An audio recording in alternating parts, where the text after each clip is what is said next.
Welcome to the Marketing Corner, hosted by Sean Campbell, and we are thrilled to have you with us today. Whether you're an aspiring entrepreneur, a seasoned small business owner, or a marketing pro looking to sharpen your skills, you're in the right place. We're all about bringing you the latest insights, strategies, and real-world advice to help you thrive in today's competitive market. Thank you for tuning in. Let's get started. Here's your host, Sean Campbell. Good Saturday afternoon, everybody. Welcome back to the Marketing Corner. I am your host, Sean Campbell, and I'm not like Big Lou on Multiple Lives. That was a strange commercial right there. Yep. I'm kind of not glad that leads into the show. Well, let's talk about that marketing there, Sean. Yeah, let's talk about marketing a little bit, Big Lou. Wow. Special guest today, Kahealani. I was bold enough to say her name live. I'm so proud of you. First time, second time I did right. So we're just talking about like on my phone, on my little Meta glasses, when I try to call you or text you, it's totally somebody named Colin, whatever. So I got to change your name on my phone. Yep.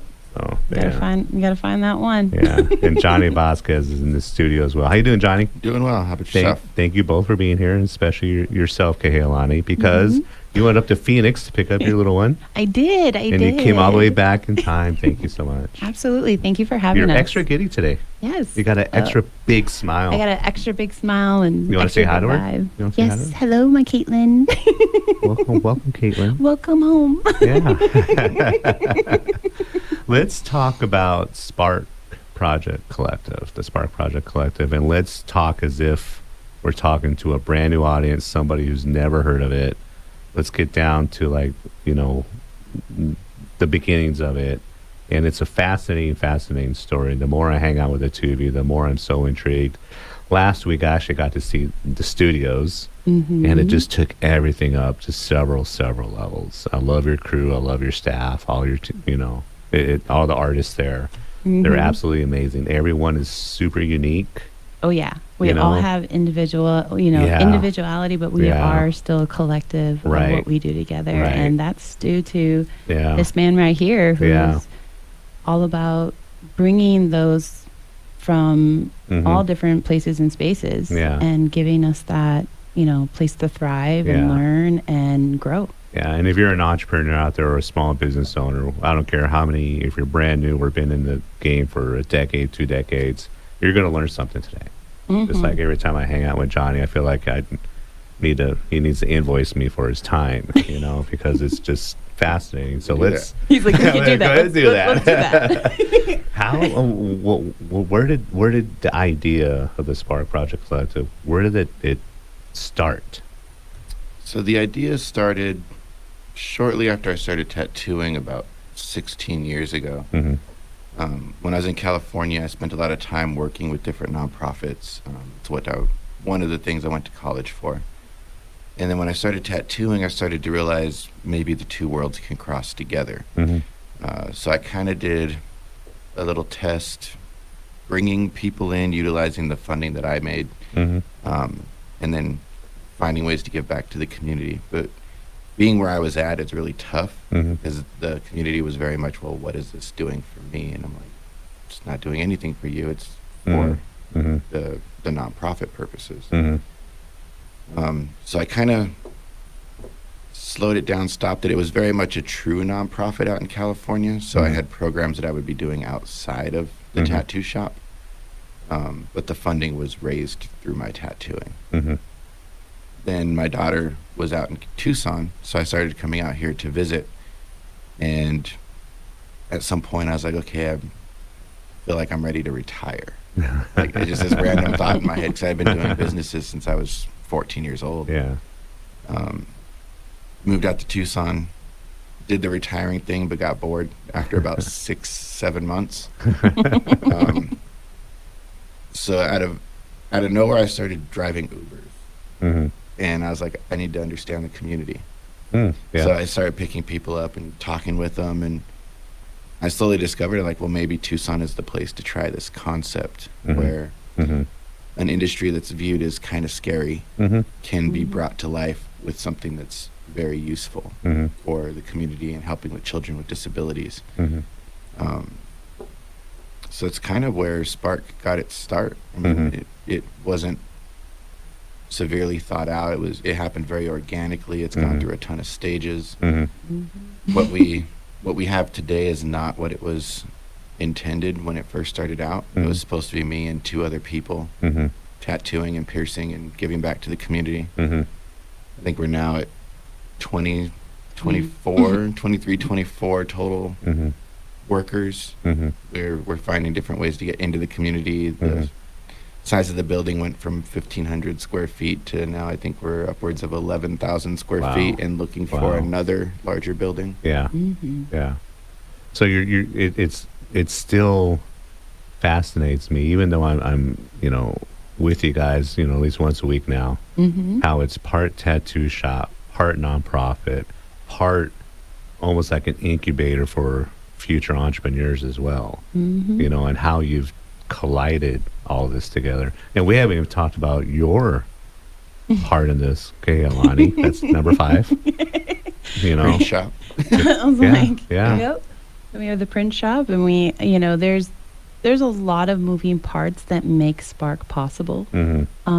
Just like with any business, there's but we're so unique with the nonprofit aspect because, we haven't had grants or federal assistance or, state assistance with anything. And, our doors have been open for 7 years. Like, that's a huge accomplishment for so many nonprofits. And so it's like, Johnny truly has given people kind of like the inspiration of like, no, you can become self-sufficient. You don't need to be out here begging for that. You can create the revenue to be able to provide, to serve your mission in your community. And I think that's the beautiful thing with it. Yeah. It's also very interesting that we are a nonprofit, but we have a ton of nonprofits reaching out to help their nonprofit. Right. So it's unique in that manner. Like they see the revenue streams that are coming through. They do the walkthroughs. They see how it functions.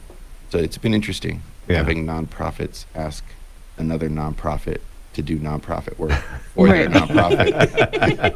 But I think that's also what makes us so great in the community because we're not limited to just one avenue, and for every nonprofit that we link up and partner with and do an event with, like currently we're working with PAC and, Friends of PAC, and, you can purchase a $50 tattoo from the flashboard and $20 of that tattoo will go to PAC at the end of the month, and that's a beautiful thing for the animals that they provide assistance and healthcare and all of that for. And so, and there's not, a lot of times you see nonprofits that will always, they'll put on a huge event, right? Like I think it's a, I forget what it was. I think it's called like Save or Devour or something like that they do. And there's multiple nonprofits that come in on that. But it's not the same, it doesn't go back to that specific, and that's what Johnny's created with Spark. So it's really, really awesome. And I'm very fortunate to be able to kind of be in the weeds and grow even through my frustrations. But that's what it's all about. But that's what it's all about. Because if I'm comfortable all the time, then what growth am I making? Right. And I've only been with Spark for going on 3 years. Yeah, it seems a lot longer. Yeah, it doesn't, but it also doesn't even seem like I've been there for 3 years. Right. So, because it's like when you grow and you learn, time is just going to go by. And, I think that's just a wonderful thing. Yeah. It's helped me with my own business, but it's also helped me just to help Tucson. Right. So it's really fun. Yeah. To kind of add on to that PAC promotion that we're running, you'll have the exclusive to this because we haven't actually made the announcement, but the other $30 that is being made off of that, the PAC tattoos, is being put into a pool that we're going to do a raffle to give back to our general community. Oh, wow. And do help pay your bills for a year for 4 people through the year. Wow. And it will be a series of events between PAC, Steampunk, and Comic-Con Wow. will all raise funding for that pool to give back to the community to help people pay their bills. Like we're seeing more and more people struggle. Yeah. And then there's every time where some people need assistance paying the bills.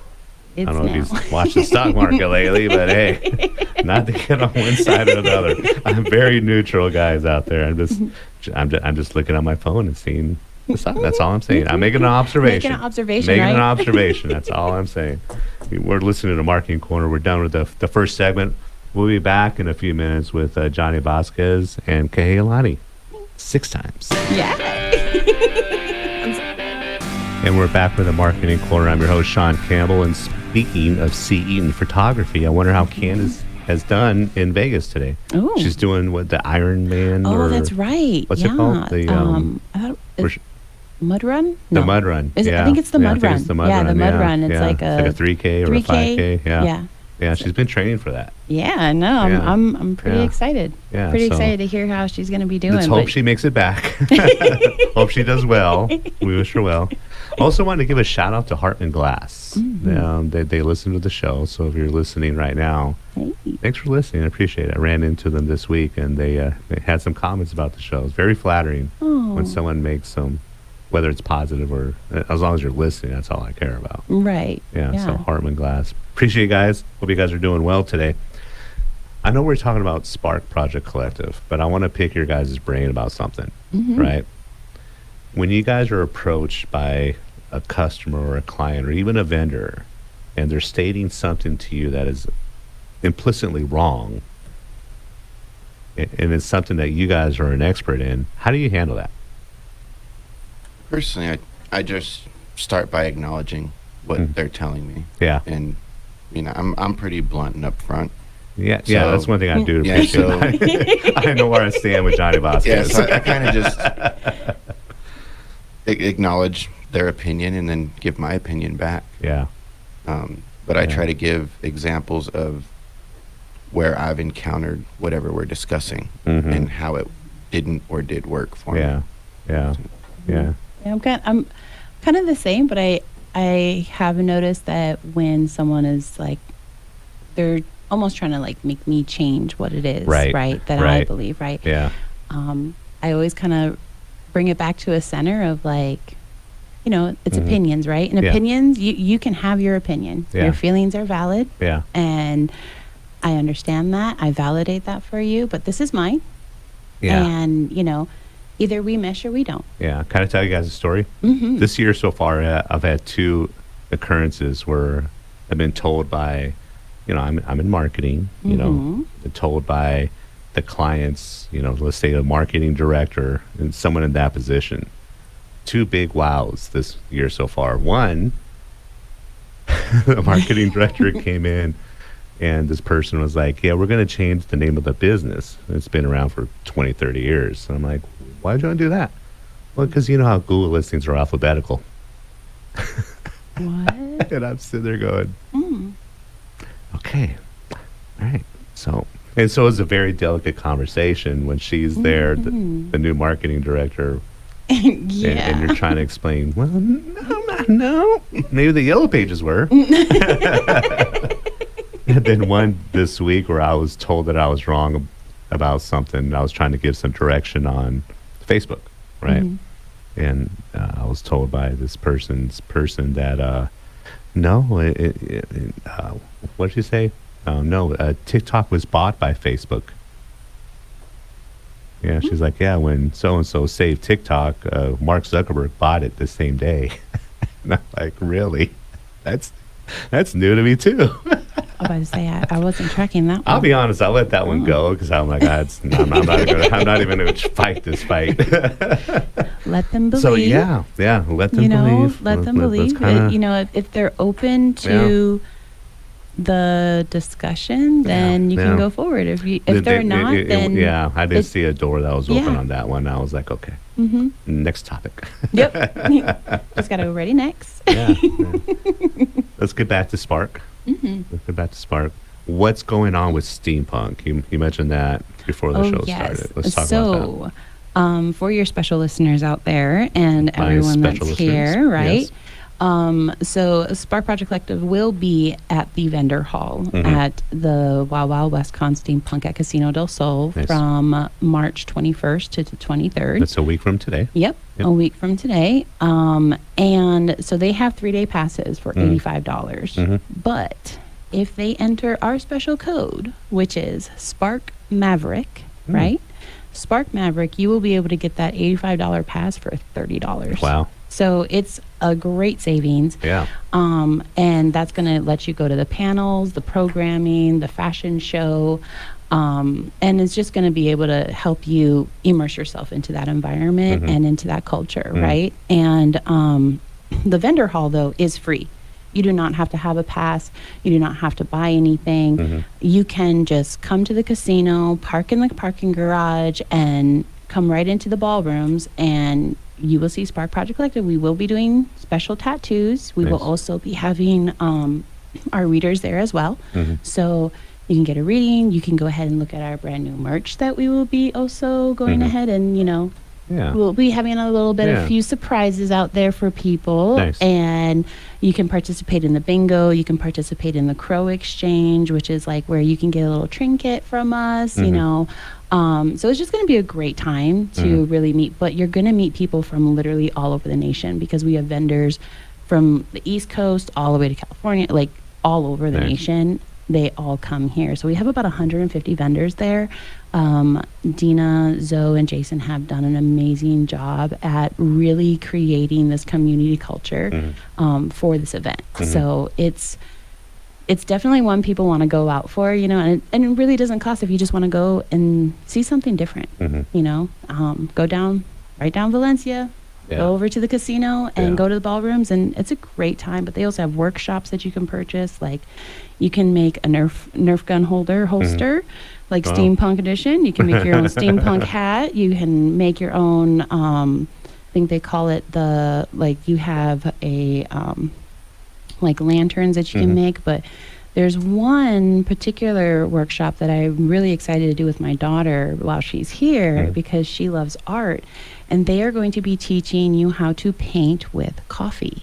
Wow. So, and taking that medium and being able to use it. So it's really, really cool. So there's a lot of different things. They got to check it out. Wild Wild West Con Tucson. They would definitely want to go get their tickets. Yeah, and just make sure you're not latte for that. Right. Nah, I get some espresso. Let's talk about your artists, Johnny. I met a number of them last week. They're all very unique, and they all raved about kind of the, would you call it, the program that you put them through? Okay. Is that fair? Yeah, everyone that's there is taught from the ground up. Yeah.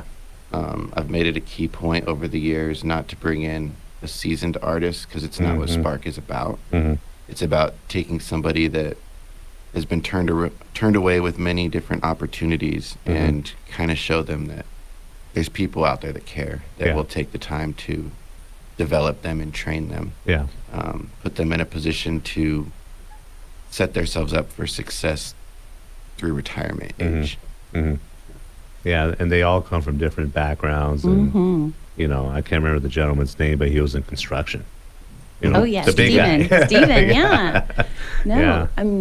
we have artists ranging from 19 all the way up, to the 30s, and I mean, Johnny has a very good collective there, and same thing with our readers on the 4 of 1 side, from all walks of life. I appreciate how everybody was very nice to their customers. That's one thing that really stood out. The construction guy, he had a person come in for her first 2 tattoos. Oh, yeah. And he just was talking to her just so gently and just so reassuring, and she didn't really like where one was absolutely located on, so he redid it, and just walked her through the whole process, and was not in a hurry at all, even though there's a lot of people waiting. There's so many positives that I saw from the customer service aspect of it all. Well, we love our we love our customers, we love our clients, and we love our community. And if we always rush too much or don't create the safe space for them to be able to be like, hey, okay, I'm getting my first tattoo, this is scary. I mean, this is a permanent mark you're going to have for the rest of your life. And we love to be able to create that for people. Yeah, and then there was another customer. She was probably in her 70s, and she wanted to tell the story of why she was getting one now. You know, so it was cool. It was a tremendous experience, and I really appreciate how everybody was not in a hurry and gave everybody their that attention. Absolutely. I mean, we're extremely fast. Yes. So it's one of the first things that people say when they come through. Yeah. Just the system that we've developed and how many artists we have. Yeah. Like, we pride ourselves that the wait there is really never more than like 15 minutes right. before getting in. Yeah. Yeah. How much bigger do you see Spark becoming? Huge. Those that walk through see Spark and they're amazed with how big it is, but in the forefront of their head they're thinking tattoo shop. Where in the forefront of my head I'm thinking nonprofit. Right. So the tattoo shop, the metaphysics store, the event center, it really is just the start to everything. And our next move with getting a larger building is going to be step 1 to moving further down the line to where we start developing more of like a true convention center type feeling, bringing in other businesses, other nonprofits, opening up a children's center. So when you get to know me, you know that there really is no end game. I'll continue to strive and move forward and make things bigger if the need is there. Yeah. And I think the need's going to be there. Oh, yeah, absolutely. Yeah. Absolutely. Yeah. We're just about done with our second segment of the Marketing Corner. If you do have any questions for myself or our guests today, it's 520-790-2040, 520-790-2040. We're going to get into more about, the fundamentals of, creating a business plan and how to execute it in the last half of the Marketing Corner. So be tuned to listen in, and I've got some news about where I'll be this afternoon if you want to come by and say hi. So you're listening to the Marketing Corner. I'm your host, Sean Campbell. We're back to the Marketing Corner. I am your host, Sean Campbell. And speaking of me, I'll be visiting you guys after the show for a little bit. Yes. And then after that, I'll be at the Arizona Sands as one of a featured author. I have about 20 books I'm giving away. So if you want one of my books, I wrote about Entrepreneurship. Come visit me at the Sands from 2 to 5. I think I'll be there. 2 to 5. Yeah, so hopefully they have the Wildcats on. I'm sure they will, because the Wildcats play at 3 in the Big 12 championship. Is it open to the public, or is it? Awesome. Just drop my name. Just drop your name in. They're gonna get on the VIP list. I'm pretty sure it is open to the public. Let me just say, I'm pretty sure. I'm pretty sure. So I do have David Bradley, my buddy. You know David. Yeah. Yeah, he's gonna come by and harass me a little bit. So. I mean. Yeah. Wouldn't it be a good day if you didn't, right? Yeah. And what I love most about this is I'm the youngest dude there by at least 20 years. So I'm like the young guy there. Okay. The young gun. You're the young gun, isn't it? Which I can't say that often, being the age that I am anymore. So I am looking forward to that. How important is a business plan, Johnny? Yeah, it's everything. And I think it starts even before that. I like to do vision boards or thought processes and then go into your business plan. And your business plan should continuously evolve. So a lot of people make the mistake and they write it once and they just kind of toss it aside because they don't really see the importance behind it, but it's kind of your constant reminder of how your business is evolving. And you should be able to sit down and take an 8-hour day and just dedicate it to your thought process and hold yourself accountable to the process. Do you start with the end in mind and kind of reverse engineer it? Or, I mean, when you've put together plans for yourself or for Spark, I mean, Spark in itself is so fluid. Every time you and I talk, the end game seems to be the same, but it's just more components to it, right? So, I mean, how fluid do you got to keep your plan? So I would say my plan looks more confusing to people, but it makes sense to me. Right. I put up a bunch of whiteboards in my room. So it's away from work, but it's still work. Right. But every time I have a thought or an idea, I write it up on the whiteboard. And I have 4 that are dedicated to ideas, and then I have 4 that are dedicated to my plans, and then I kind of break it down in like a tree shape. Yeah. Like, how important is this part going to be to what we're trying to get to? Yeah. Is this something that needs to happen now? Is it something that needs to happen in 2 years from now? Yeah. And then from there, I start to develop my ideas. But you can probably ask Kay that it probably drives my workers nuts because my ideas are always evolving. You know what your ideas do, and this is one thing I admire a lot about you, Johnny, and other conversations we've had. You're not afraid to challenge yourself, and not just like, I'm gonna challenge myself to eat 3 cheeseburgers today. Your goals are, they're visionary in a way, at least that's how I see it with working with Johnny so much and with Spark, and seeing seeing it evolve, right? And like you say about challenges, right? Johnny will say, okay, we're going to do this. But then as we're in that process, he also sees the other avenues that it opens up. And so he finds out a way on how to make that interweb design work and also be, proficient and, just all around, like, with the same goal, but another way to help us get to that goal. Right. And, business plans, Johnny talks about them monthly with all of us. I run the vision boards at Spark, and so every second Sunday of the month, it doesn't matter where you are in the community, you're welcome to come down to the event center, and we'll sit down and do a vision board. It doesn't have to be for business, it doesn't have to be for entrepreneurship, but if you want to, we do that, and we'll sit and say, hey, okay, what is it that you want to do? And where is it that you want to go? And I help people prioritize that for them, like on like that smaller level. And that's what I can say, because I see him with his bigger levels, whiteboards all around, and but that's how, I think it definitely shows its importance, because it is going to change, because you change as a entrepreneur, solopreneur, so sometimes your priorities have to change too, but as a person and as a person,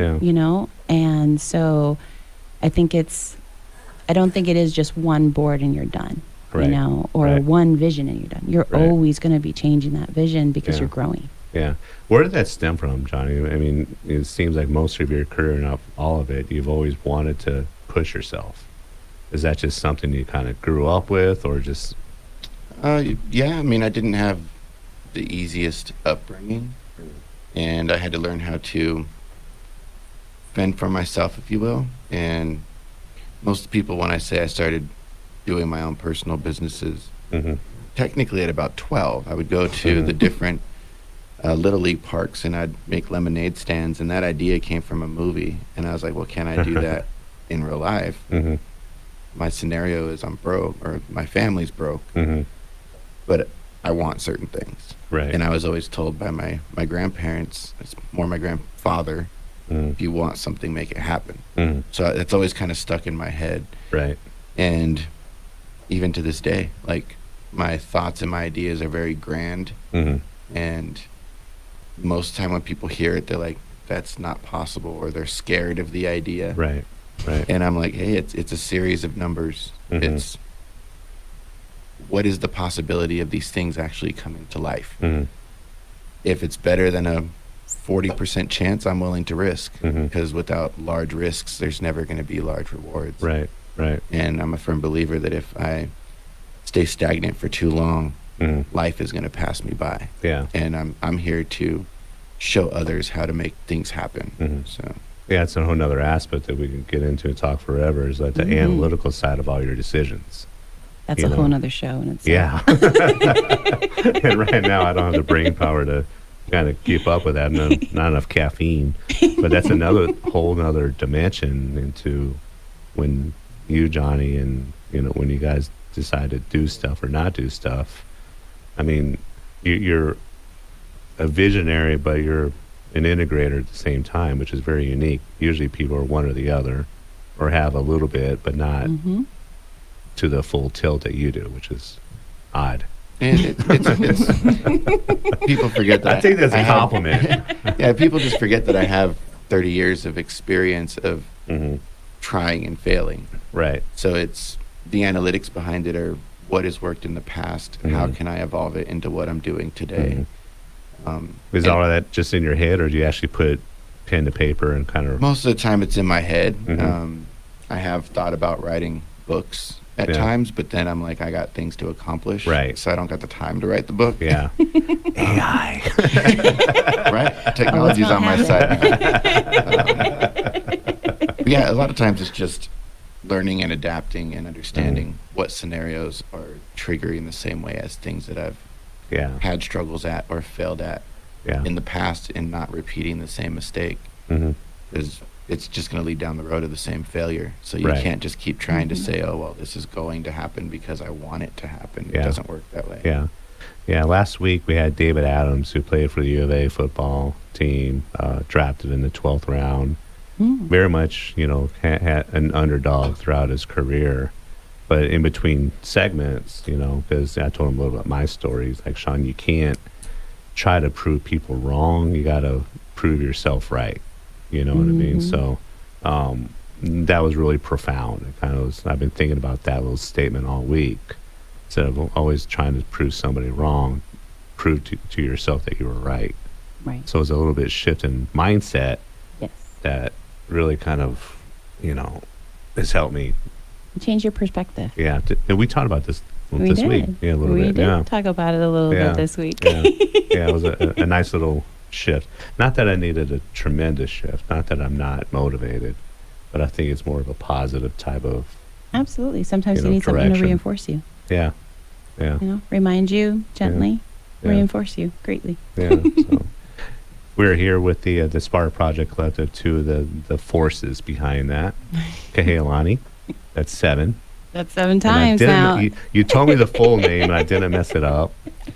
And Johnny Vazquez. So we'll be back for one more segment. You are listening to the Marketing Corner, and we'll get a little bit more into Spark and some of the people there and what's on the horizon for the Spark Project Collective. We're back in the Marketing Corner. I am your host, Sean Campbell, and let's go through and thank John, our engineer. Thank you for everything you do for us every single weekend. Some of the sponsors of the Marketing Corner include Bill Netherton from Professional Bartenders Unlimited, David Bradley, Medicare A to Z, Candace Eaton, who's in Vegas right now in the middle of 3 feet of mud, seeing photography, Danny McPadden, Last Bridge Media, Juan, JD Delgado, with Rooster Hot. Always got to say hot. Mo Russo, executive and business coach, who will also be out there at the authors thing today. Oh, nice. Yeah, he'll be out there. He cheated. He used AI for all his books. I'm just saying. You can't write 5 books in 3 weeks, buddy. He did, though. He did. He did. I'm just giving him a hard time. Of course, Spark Project Collective, Robert Callison from eForce Marketing, who will also be our guest in studio next week. So. Oh, and before I forget, we will actually have an author from Spark Project, from 4 of Wands, our psychic medium, Christy All. So she has 2 books that are published, and I believe she's working on her 3rd right now, and she will be out there at the book fair as well. Cool. So definitely want to keep an eye out for her, because she may be possibly a little birdie. Me told me that she might be able to give some people some Comic-Con discount tickets. Ooh, so you might want to go find her. Yeah. Is she going to be outside in the rain or inside in the nice She is outside. She is outside. I will be inside at Sam's Club. Oh, you're special. So the story that, it's been a few minutes, so I can't remember. We're not talking about the Thunder from Down Under, right? No, not that one, right? We're talking about the lemonade stand. Yep. Okay, all right. Just want to make sure I got it right. And go. And you're on, Johnny. You're on, Johnny. Tell us about the lemonade stand. So as we're sitting here, I started thinking about the question that Sean asked. How did Spark get its start? And I was mentioning the lemonade stand, when I was 12 years old, it kind of brought back that the lemonade stand had the same concepts. I would go to the Little League ballparks, and I would sell lemonade and raise money. And then with that money, I would go to, I believe at the time it was Price Club with my grandmother and buy a bunch of boxed candy.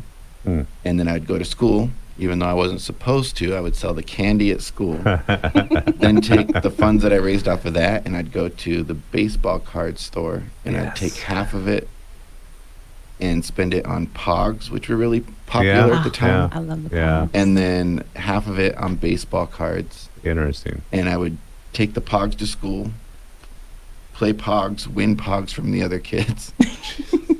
He had all the slammer Pogs, that's why. He had all the slammer Pogs. The baseball cards, I enjoy opening up the packs of cards. Yeah. So I would sell the good cards back to the owner. Yeah. And then just repeat that same process every single week. And a year after I started, I had enough money to buy my own dirt bike. Wow. And I remember asking my grandfather if I could get a dirt bike. He's like, we can't afford that. We can't do this. And I told him, I was like, well, I have the money. Wow. And he didn't believe me. And my grandmother was like, yeah, he's been saving his money for a year. Wow. Yeah. But the concept behind that whole thing is exactly how Spark has developed. Yeah. It's one thing that led to another that made sense, that was able to roll over and turn over money. And then the next concept and the next concept, even down to the artists and the flash system in which we tattoo at, was all developed on the same platform. Wow. Interesting. I had collected tens of thousands of baseball cards as a kid. And that my first real business was selling baseball cards in the malls back in the day during college. Fun fact about you, I didn't know. Yeah. And I always sold my good cards for about 10% less than what everybody else was selling. So it's like, I'll take this. And is there any cards that you sold that now you're like, I wish I didn't sell that Well, one? I kept all the ones that I knew that I'd wanted to keep. Oh, okay, that's good. I still have those, right? But, I had tens of thousands of cards, and so what's the baseball cards you still collect? I don't collect anymore. No, I don't collect. Unless it's, what I do now is like if I go to a game and then there's like authentic baseballs that were either hit or fouled off by a rookie, then I collect those, right? And just like the concept of baseball cards, you always want the rookie cards. So I got a little row of like these foul balls and balls that were or pitched by a rookie pitcher, and all these little rookies for the last handful of years. Well, that's cool. So I'll probably never get rid of them. I just well, no, this might make you happy. One of the main focuses when we get that larger building and the larger event center, I do want to bring to Tucson a unique baseball card collectible type event. Because I still collect baseball cards to this day, and it's actually kind of changed perspectives where I save them for my girls. And when they get older, it's going to be one of they'll be given a series of cards, and then it's going to be their challenge. Can you take these cards, send them in, get them graded, and it's $1 million worth of cards for each one of them. Wow. But they have to do the work to get it to that $1 million. So it's kind of like just like a life lesson with the baseball cards. Wow. Interesting. Yeah. I gave all my Dallas Cowboys to my oldest daughter. We're both Cowboys fans. Oh. Yeah. So I didn't get a lot of football cards, but mostly baseball and football, primarily for the Cowboys. Yeah. Interesting. Yeah. So that was a cool story, though, about how you kind of upsold it. And evolved it. Yeah. What kind of dirt bike did you get? To be honest, I don't remember to this day. I know it was a Yamaha. Yeah. And I remember it being, at the time, was like an $1,800 bike, which was like one of the higher end ones. Yeah. Aging myself at the moment. But I remember it was a huge deal. Yeah. Because it was the first time that my grandfather realized that I was doing things in the background based off of what he told me. Right. He was like, if you want it, make it happen. Right. And like I remember getting the supplies, putting it into my backpack, riding my bike to the Little League thing. And the reality is I wanted to play sports, just we didn't have the ability or the access to do it because my grandfather and my grandmother were really busy. So I didn't actually start playing sports until my freshman year of high school. Oh, wow. So yeah, interesting. What else about Spark does the general audience need to know? What's coming up? What's, outside of the event next weekend? So, are you looking for more people? There's somebody out there that, wants to like inquire about becoming an artist. I mean, what do they do? Reaching out to the front counter or to Christy or to Kay. Mm-hmm. Mm-hmm. We're always looking for the right people. Right. And it's not so much reaching out and everybody that wants to have an apprenticeship gets one. Mm-hmm. We're looking for the right personality, the right attitude, because my goal is to teach somebody and have them a part of the system for the next 20 to 25 years. Mm-hmm. So that way we can make sure that their future is grounded. Mm-hmm. And in most cases they can retire if they chose to at 45, 50 years old. Oh. Mm-hmm. Oh. Is it too late for me? No. Funny thing, it's never too late. It's never too late. And it's really just about getting the income source to develop it to where you can start to do things that create passive income and not active income. Mm-hmm. But don't get me started on that one. That's a whole other segment. That's the next one. Yeah, the next time you guys come in. Mm-hmm. But I will say, if anybody, has, any inquiries whatsoever, they can go to sparkprojectcollective.com and, for volunteering, they can fill out our volunteer form and they can send an email to sparkprojectcollective@gmail.com or they can send it to fowmarketingteam@gmail.com and we'll, answer their questions and inquiries. If people want to come and do a walkthrough and see our facility and see what we're all about, see how we, support the community.